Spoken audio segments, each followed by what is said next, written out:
Kalau soal pajak itu, maka itu ada PPNS, kemudian bisa sampai ke instansi kepolisian, kejaksaan, dan kemudian pengadilan pajak. Tapi KPK bisa membongkarnya itu dengan kasus LHKPN. Jadi kasus LHKPN itu kemudian akan bisa terbongkar. Saya termasuk orang yang tidak menganut aliran pesimistis, tapi saya juga tetap berprasangka bahwa selama masih rejim ini berkuasa, itu tidak akan bisa diselesaikan. Karena pengalaman sewaktu saya di KPKPN, kami memeriksa kekayaan Megawati waktu sebagai presiden dan Jaksa Agung waktu itu. Kemudian kami temukan ada penyimpangan dalam rumah Megawati di daerah Puncak, daerah mana saya sudah lupa, dengan Jaksa Agung, dan sehingga kemudian akhirnya diproses. Andai kata KPKPN tidak dibubarkan waktu itu, maka kemudian kita sudah bisa mencegah korupsi dari segi pencegahan, itu sangat signifikan. Tapi sekarang dia hanya merupakan satu unit atau satu direktorat sehingga terbatas kekuasaannya. Kemudian KPK sekarang sudah dikuasai oleh istana.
Di sini memang kemudian ada problem sejak saya masih di KPKPN, kami sudah tuntut sampai KPK juga kami sudah minta agar supaya disahkan segera undang-undang perampasan aset. Sampai sekarang belum ada bentuknya menjadi undang-undang ya, Bang?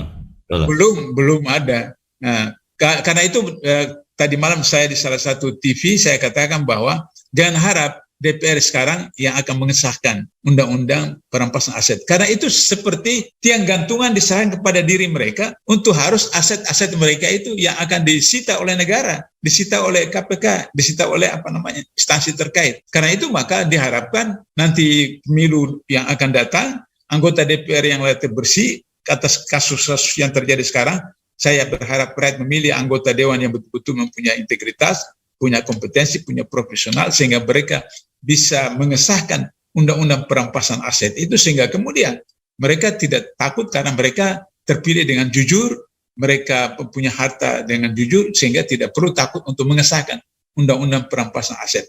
Jadi dengan begitu maka persoalan yang terjadi sekarang ini adalah kalau kita merujuk kepada Korea Selatan, kita merujuk kepada Jepang. Kalau misalnya di Jepang itu ada pesawat terbang jatuh, ada kereta api terbalik, ada bis kota terbalik, Menteri Perhubungannya langsung mundurkan diri. Dia merasa dia gagal membina bawahan seperti itu. Jadi kalau misalnya Menteri Sri Mulyani memecat Rafael, seharusnya dia memecat dirinya sendiri karena dia atasan yang tidak bisa manggut. Bukti sekarang itu ada informasi bahwa 13.000 pegawai ASN Kementerian Keuangan yang belum melaporkan harta kekayaannya, 13.000. Nah, siapa yang bertanggung jawab? Kan Menteri yang bertanggung jawab seperti itu. Nah, ini beberapa catatan saya tentang persoalan pajak dikaitkan dengan laporan harta kekayaan dan bagaimana kontrol seorang menteri, kontrol seorang irjen terhadap bagaimana penggunaan kekayaan, sehingga kemudian persoalan pajak kalau itu jadi satu-satunya proses untuk lebih APBN dengan memeras rakyat, tapi kemudian jangan kemudian rakyat diperas tapi pejabat yang jadi kaya yang menggunakan. Itu catatan saya. Mungkin kita dengar dari Dr. Arif Nasim bagaimana pengalaman beliau dalam soal seperti ini. Ya, Dr. Abdullah, satu kali lagi, Dokter. Tadi Abang Abdullah tadi menyampaikan bahwa korupsi pajak itu tidak dalam domain kewenangan KPK karena di masing-masing kementerian itu ada namanya penyidik. Kalau di dalam Kemenku, Abang tadi sampaikan ada PPNS.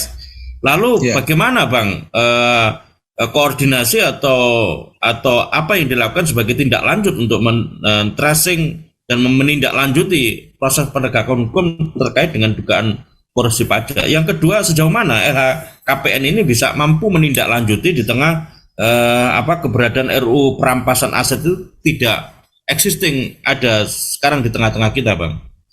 Ya, dulu KPK, waktu saya masih di KPK, kami tangkap Gayus Tambunan. Dia itu petugas pajak.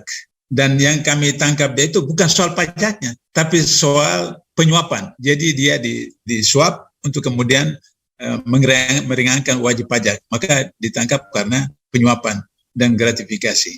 Nah, kalau soal pajak itu, maka itu ada PPNS, kemudian bisa sampai ke instansi kepolisian, kejaksaan, dan kemudian pengadilan pajak. Tapi KPK bisa membongkarnya itu dengan kasus LHKPN. Jadi kasus LHKPN itu kemudian akan bisa terbongkar. Misalnya dulu saya memeriksa mantan ketua BPK Pak Baramuli. Itu dikasih lihat ke saya, dokumennya itu hampir 1 meter tingginya. Saya tanya, Bapak punya rumah ini dari mana? Dia bilang, rumah saya ini, saya jual rumah saya di Makassar, baru kemudian saya beli rumah ini. Dikasih lihat semua kutansi-kutansi. Jadi dari rumah ini ke rumah ini, kemudian saya tanya, mobilnya Bapak dari mana? Dia bilang, mobil saya ini saya beli daripada hadiah yang saya peroleh ketika saya jaksa tinggi di Sulawesi Selatan. Dulu ada kalau perampasan bea cukai apa segala macam itu, maka kemudian jaksa itu mendapat semacam bonus seperti itu. Nah, bonus itulah kemudian digunakan untuk beli mobil seperti waktu di Jakarta. Jadi KPK bisa menggunakan pola itu, yaitu meminta pembuktian terbalik. Meskipun belum ada undang-undang perampasan aset, tapi kemudian KPK bisa mengusut dari LHKPN. Jadi kalau ditemukan situ ada pemalsuan, pembohongan, maka itu kemudian masuk dalam pidana, sehingga kemudian masuk ditangani oleh KPK sendiri karena mereka penyelenggara negara. Jadi dalam Undang-Undang 28 tahun 99 tentang penyelenggara negara yang bersih dari KKN, maka kemudian mereka mewajibkan lapor LHKPN. Baru kemudian kalau tidak cocok, tidak sesuai, maka ditingkatkan menjadi pemeriksaan khusus. Ketika pemeriksaan khusus ditemukan ada bukti-bukti penyimpangan, maka masuk pidana dan diserahkan kepada Direktorat Penyelidikan KPK dan kemudian dilakukan proses seperti biasa, seperti kasus pidana yang lain. Jadi itu kuncinya untuk kemudian KPK masuk untuk membongkar kasus yang besar yang berkaitan dengan korupsi pajak seperti itu. Jadi itu caranya, yaitu membuka LHKPN, sehingga termasuk nanti bukan Rafael saja, tapi juga Sri Mulyani dan pejabat-pejabat di Kementerian Keuangan diperiksa LHKPN. Sekarang itu masih ada 13.000 ASN dari Kementerian Keuangan saja yang belum melaporkan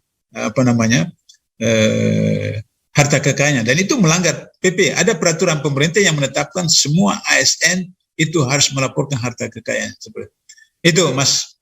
Ya, Bang, yang paling terakhir, Bang Abdullah, sebelum sampai ke Dr. Arif Nasim, seberapa jauh tracing atau tidak lanjut ke LHKPN itu nanti bisa memang benar-benar bisa dilakukan dengan melihat track record. Dan kemarin kita juga sudah melihat seperti apa revisi Undang-Undang KPK dilakukan.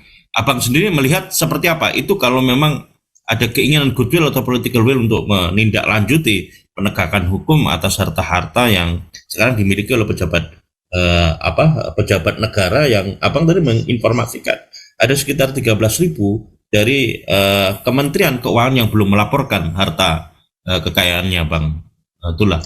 Ya, jadi saya termasuk orang yang tidak menganut aliran pesimistis. Tapi saya juga tetap berprasangka bahwa selama masih rejim ini berkuasa, itu tidak akan bisa diselesaikan. Karena pengalaman sewaktu saya di KPKPN, kami memeriksa kekayaan Megawati waktu sebagai presiden dan Jaksa Agung waktu itu. Kemudian kami temukan ada penyimpangan dalam rumah Megawati di daerah Puncak, daerah mana saya sudah lupa, dengan Jaksa Agung, dan sehingga kemudian akhirnya diproses. Nah, akibatnya terjadi bola liar di Senayan. Bola liar itu adalah ketika membahas undang-undang KPK, mereka kemudian, wah, anggap ini KPKPN ini bahaya. Maka kemudian dibubarkan itu KPKPN dan dijadikan sebagai satu unit di KPK yang namanya Direktorat Eselon 2 di KPK. Sehingga kewenangannya terbatas. Andai kata KPKPN tidak dibubarkan waktu itu, maka kemudian kita sudah bisa mencegah korupsi dari segi pencegahan. Itu sangat signifikan. Tapi sekarang dia hanya merupakan satu unit atau satu direktorat sehingga terbatas kekuasaannya. Kemudian KPK sekarang sudah dikuasai oleh istana, maka kemudian sukar sekali untuk bisa diharapkan sampai kepada tingkat yang optimal. Katakanlah misalnya Sri Mulyani itu ketika diminta jadi Menteri Keuangan pada waktu edisi Jokowi pertama, itu ada semacam MOU bahwa dia tidak boleh diganggu keadaan statusnya. Kasus ketika SBY, Bank Senturi seperti itu.